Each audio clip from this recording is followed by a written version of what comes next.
बिस्मिल्लाहिर्रहमानिर्रहीम। अस्सलामु अलैकुम वरहमतुल्लाहि वबरकातुहू। नाज़रीन इकराम, उम्मीद करता हूँ कि आप सब लोग खैरियत से होंगे। दुनिया में नाज़रीन दो तरह के लोग होते हैं। एक वो लोग हैं जो कहते हैं, जो समझते हैं या जिनका ये मकूला है कि बदनाम जो होंगे तो क्या नाम नहीं होगा। और दूसरे वो लोग हैं जो शुरफा हैं, जो अपने नामो नामूस की हुर्मत जो है वो रखना चाहते हैं। वो ज़िंदगी में, मुआशरे में अपना एक मुकाम चाहते हैं इज़्ज़त के साथ, और वो चाहते हैं कि उनकी शख्सियत जो है वो मुतनाज़ा ना बने।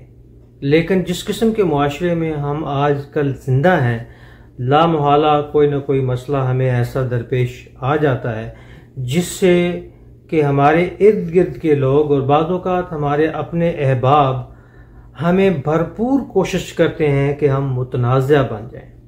अब इससे नुकसान ये होता है कि एक न सिर्फ ये कि आपका मुआशरे में नाम जो है वो डिवैल्यू होता है, बल्कि लोगों का एतमाद जो है वो आप पर से उठ जाता है या कम हो जाता है। तो मैंने सोचा आज हम क्यों ना इस बारे में बात करें कि हम अपने आप को मुतनाज़ा बनाने से कैसे बचा सकते हैं। ये जो दुनिया है, यही समझ लें कि ये कांटे हैं, ये मसाइल, ये उलझने, ये झगड़े, ये लड़ाइयाँ, ये किसी न किसी तरह से आपको ज़रूर अपने अंदर फंसाने की कोशिश करेंगे, लेकिन आपने अपना दामन समेट के गुजरना है। ज़ाहिर है ये एक बड़ा कठिन और बड़ा मुश्किल काम है। मैं आज आपको चंद बातें ऐसी बताता हूँ जिससे आप आसानी से अपनी शख्सियत को मुतनाज़ा होने से बचा सकते हैं, और अगर आप खुदा न खास्ता किसी तनाज़े में आपकी इन्वॉल्वमेंट हो गई है, आप फंस गए हैं, तो आप उससे किस तरह से निकल सकते हैं। पहली बात तो नाज़रीन आप अपने जहन में रखें, कोशिश करें कि अपने मामलात, अपने नज़रियात और अपने मामूलात और जो आपके अमल हैं या रद्द अमल हैं, इन सब को क्लीन और क्लियर रखें, साफ और वाज़े रखें, ताकि जो आदमी भी, जो शख्स भी मुआशरे में आपको अप्रोच करे, आपको के बारे में उसको वाज़े तसव्वुर हो कि इस आदमी के नज़रियात और मामलात किस किस्म के हैं। ये एक पहली आप कह लें कि बॉर्डर लाइन है। ये आपने एक अपनी बाउंड्री बना रखी है जिसमें जिसने आना है वो पासपोर्ट लेके आना है कि आपकी शख्सियत को उसने किस तरह से अप्रोच करना है। साहिब ज़मीर और साहिब असूल रहें, ज़िंदगी में अपने असूल बनाएं और ज़मीर की आवाज़ पर ज़िंदगी गुजारें। जो मुरव्वजा और ख़ूबसूरत और उम्दा किस्म की समाजी रवायात हैं, उनको मजबूती से पकड़ें और उनको फॉलो करें। किसी भी किस्म के झगड़े और इस किस्म की जो मुबाहिसे होते हैं झगड़े पर मबनी, उनमें शामिल होने से बचें। और ख़ुसूसन अगर कोई बहुत बड़ी नौइयत का जो तनाज़ा या छोटी नौइयत का तनाज़ा भी घर में या मुआशरे में पैदा हो गया है, तो किसी भी एक फरीक के साथ पार्टी ना बने। ख़ुसूसन ऐसे मामलात जिसमें दोनों तरफ के जो फरीक होते हैं या फरीकैन हैं, वो किसी न किसी गलती और किसी न किसी गलत मामले में इन्वॉल्व हों, आप कभी भी किसी का जुनूनी हद तक साथ ना दें। और यकीन करें, कुरान और सुन्नत को फॉलो करें। मसलक और मसालक के जो इख्तलाफात हैं उनको एक तरफ रखते हुए जो सुनहरी उसूल हैं कुरान और सुन्नत के, अगर आप उन पर अमल करेंगे, उनसे रहनुमाई लेंगे, तो सवाल ही नहीं पैदा होता कि आप जो हैं, आपकी जो शख्सियत है वो मुतनाज़े बने। जैसे कि हमको पता है, सादक और अमीन होना एक बहुत बड़ी रवायत है, हमारे नबी करीम सल्लल्लाहु अलैहि वसल्लम की सुन्नत है, और इस तरह की बाकी बातें। ये तो थी एक बुनियादी, ये समझ लें कि ढांचा आपकी शख्सियत का। अगर इसमें आप पूरे आते हैं तो इम्कान ये है कि आप मुआशरे में इज़्ज़त और मुकाम की ज़िंदगी, अच्छी शोहरत की ज़िंदगी गुजारेंगे।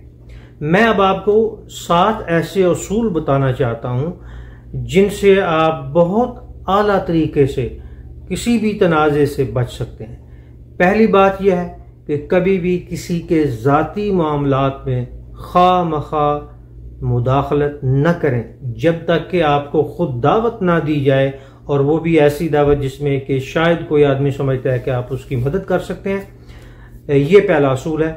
दूसरी बात यह है कि हम जब बात करते हैं ना जी माजी की बातें करने वाले और माजी पे पछताने वाले, वो लोग जो होते हैं वो तनाज़ात का ज़्यादा शिकार होते हैं। मुस्तकबिल की बात करें, माजी के जो पछतावे हैं उनको एक तरफ रखें। तीसरी बात यह है कि कभी भी लोगों को अपने मामलात में न खींच के लाएं, खुसूसन ऐसे लोग जिनका कोई ताल्लुक नहीं है, जिनसे आपको कोई बेहतर उम्मीद नहीं है, जिनसे आप ये तवक्को आप समझते हैं और आप तवक्को रखते हैं कि इनके मुदाखलत से आपको फ़ायदा नहीं होगा। लिहाजा कोशिश करें कि ऐसे लोगों को अपने मामलात में शामिल होने से बचाएं। इस सिलसिले में जो पांचवा असूल है वो मैं आपको के गोशगुजार करूं, वो ये है कि सादा, मुख्तसर और खुशगवार बातें करना सीखें।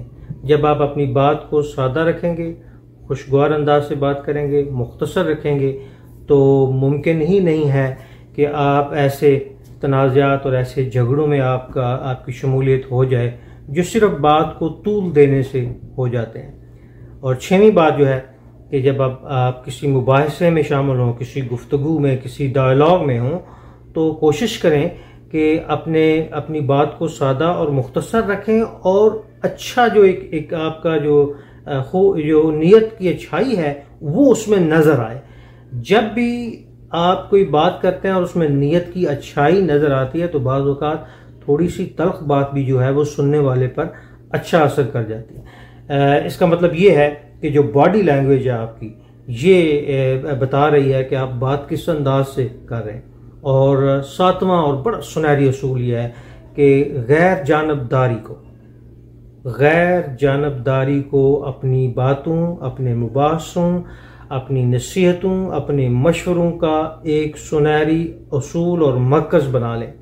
जब भी बात करें गैर जानबदारी के साथ करें, इत्मीनान के साथ करें, और इन दो चीज़ों की वजह से जब आप बड़े सुकून और एतमाद और गैर जानबदारी से बात करेंगे तो इससे कंट्रोवर्सीज जो हैं, जो तनाज़ात हैं, जो झगड़े हैं, वो पैदा नहीं होंगे।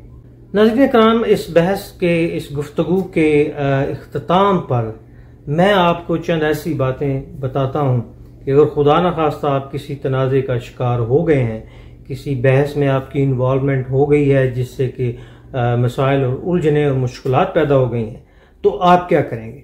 पहली बात तो ये है कि कोशिश करें कि अगर किसी से इस किस्म का मुबाहिसा या झगड़ा या तनाज़ा खड़ा हो गया है किसी भी हवाले से, चाहे वो सोशल मीडिया पे हो गया है, चाहे वो आपके रूबरू कोई ऐसा मौका पैदा हो गया है, चाहे वो ख़त व किताबत के ज़रिए हो गया है, चाहे वो लेन देन के किसी मामले में हो गया है, तो अगर कोई ऐसी बहस छिड़ गई है जिसका कोई आपको इख्तिताम नज़र नहीं आता, तो आप मौजू जो है गुफ्तगू का वो बदलने की कोशिश करें।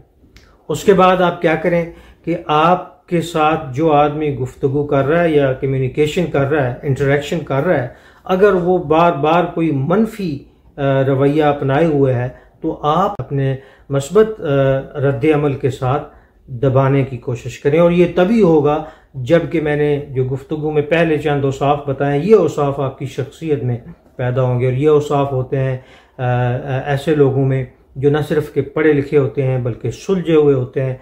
इसमें तरबियत का भी अमल दखल है और बहुत सारी चीज़ें जो है ज़ाहिर है इसमें आती हैं। पहली बात तो यह है कि आप अपनी ज़ुबान को रिफाइंड रखें, अपनी गुफ्तगू को, अपने अल्फाज को, अपनी बात को। मैंने एक वीडियो आपको पता है कि पहले पोस्ट किया था कि आप किस तरह दुनिया को जीत सकते हैं सिर्फ अपने गुफ्तगू के हुनर से। तो रिफाइंड, उम्दा, शाइस्ता ज़ुबान जो है वो इस्तेमाल करें। और अपनी बॉडी लैंग्वेज को जब आप बात कर रहे हो, आप फ़र्ज़ करें आप किसी से मोहब्बत का इजहार कर रहे हैं और लेकिन आपकी जो बॉडी लैंग्वेज है वो शो कर रही है कि ये तो मोहब्बत नहीं है, आपके अंदर तो कोई और जज्बा है। तो होना ये चाहिए कि जब आप गुफ्तगू करें तो आपकी जो एक इम्प्रेशंस हैं, आपके जो रिएक्शंस हैं, आपकी जो बॉडी लैंग्वेज है, वो आपके अल्फाज का साथ दे रही हो। और कभी भी ये मत भूलें कि सबसे पहले दुनिया में अगर किसी को आपने इज़्ज़त देनी है तो वो आप खुद हैं। अपनी ज़ात को, अपने आप को इज़्ज़त और एहतराम बख्शें। और वो इज़्ज़त और एहतराम कैसे होगा? आपके अमाल से, आपकी गुफ्तगू से, आपके रवैयों से, आपके एटीट्यूड से। तो अपने आप को इज़्ज़त देने के लिए, अपने आप को रिस्पेक्ट देने के लिए अपने आप को इवेल्युएट करें, अपनी कदरें समझें। वैसे मैंने शुरू में कहा था कि साहिब ज़मीर और साहिब उसूल बनकर ज़िंदगी गुजारें। और आखिरी बात और बहुत अच्छी बात कि कोई भी सूरत हाल हो, जैसे भी हालात हों, जो भी मरहला हो ज़िंदगी का, इंग्लिश में कहते हैं कीप कूल, अपने आप को ठंडा रखें। और जब आप बात कर रहे हों और कोई आपसे बात इस तरह से कर रहा है, जैसे मैंने ये कहा कि आपने कैसे टैकल करना है ऐसे आदमी को, तो आप एक वसी तनाजुर में सोचें कि आज तो मैं ये कह रहा हूँ, कल इसके असरात क्या होंगे। बाज़ औक़ात एक कहा हुआ बुरा लफ्ज़ जो है वो किसी के ज़हन पर ऐसा असर छोड़ता है कि फिर उसका रद्द अमल हमें बाज़ औक़ात ज़िंदगी में बहुत बड़ी बड़ी बातों की शक्ल में देखना पड़ता है। तो जब बात करें तहम्मुल से करें और इसको वसी तनाज़र में देखें और उसकी बिगर पिक्चर, हम कहते हैं इंग्लिश में कहते हैं कि बड़ी तस्वीर को सामने रखें, छोटी तस्वीर को ना देखें। ये देखें कि ये जो आप कह रहे हैं, ये जो आप कर रहे हैं, ये जो आप रद्द अमल दिखा रहे हैं, इसका आज से चंद हफ्तों बाद, महीनों बाद, सालों बाद आप पर, आपकी ज़िंदगी पर क्या असर होगा। अलैकुमुस्सलाम व रहमतुल्लाहि व बरकात। पाकिस्तान जिंदाबाद।